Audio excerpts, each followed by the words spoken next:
ഹാസ്യ സ്വഭാവ നടൻ ഉമേഷ് വിടവാങ്ങി. കരളിലെ ക്യാൻസറിനെ തുടർന്ന് മരണം. താരത്തിന്റെ വിയോഗവാർത്തയുടെ ഞെട്ടലിൽ താരങ്ങൾ. ഉമേഷ് ഒരുപാട് ചിരിപ്പിച്ചു. ഇപ്പോഴിതാ ആരാധകരുടെ കണ്ണിൽ നിന്ന് കണ്ണുനീർ വീഴ്ത്തി ഒരു യാത്ര പോയിരിക്കുന്നു. കന്നഡ സിനിമാ മേഖലയെയും ആരാധകരെയും അഗാധമായ ദുഃഖത്തിലാക്കി മുതിർന്ന കന്നഡ നടൻ MS ഉമേഷ് വിടവാങ്ങി. 80 വയസ്സായിരുന്നു. കരളിൽ ക്യാൻസർ ബാധിച്ചതാണ് മരണകാരണം.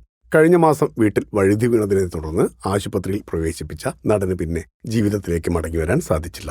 സങ്കട വെങ്കട, ഗോൽമാൽ രാധാകൃഷ്ണ, ഗുരു ശിഷ്യരു തുടങ്ങിയ ചിത്രങ്ങളിലെ അവിസ്മരണീയമായ പ്രകടനങ്ങളിലൂടെ ആരാധകരുടെ നെഞ്ചിനുള്ളിലെത്തിയ താരമാണ് ഉമേഷ്. താരത്തിന്റെ സംസ്കാരം ബാംഗ്ലൂരുവിലെ രവീന്ദ്ര കലാക്ഷേത്രയിൽ നടന്നു. അവിടെ കർണാടക ഉപമുഖ്യമന്ത്രി DK ശിവകുമാർ ആദരാഞ്ജലികൾ അർപ്പിക്കാൻ എത്തി.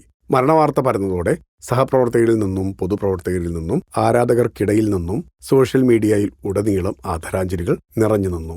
ദേശീയ അവാർഡ് ജേതാവും നടനും സംവിധായകനുമായ അനിരുദ്ധ ജഡ്കർ ഇൻസ്റ്റഗ്രാമിൽ വൈകാരികമായ ഫോട്ടോ പങ്കുവെച്ചുകൊണ്ട് കുറിച്ചത് കന്നഡ ചലച്ചിത്ര മേഖലയിലെ ഹാസ്യനടൻ MS ഉമേഷ് സർ ഇനിയില്ല എന്നാണ്. മികച്ച നടനുള്ള കർണാടക സംസ്ഥാന അവാർഡും കർണാടക നാടക അക്കാദമി അവാർഡും താരത്തിന് ലഭിച്ചിട്ടുണ്ട്. ജീവിത പങ്കാളി സുധ, 2 മക്കൾ ചന്ദ്രശേഖർ, ജയലക്ഷ്മി. ആദരാഞ്ജലികളോടെ ഫിലിം കോട്ട്.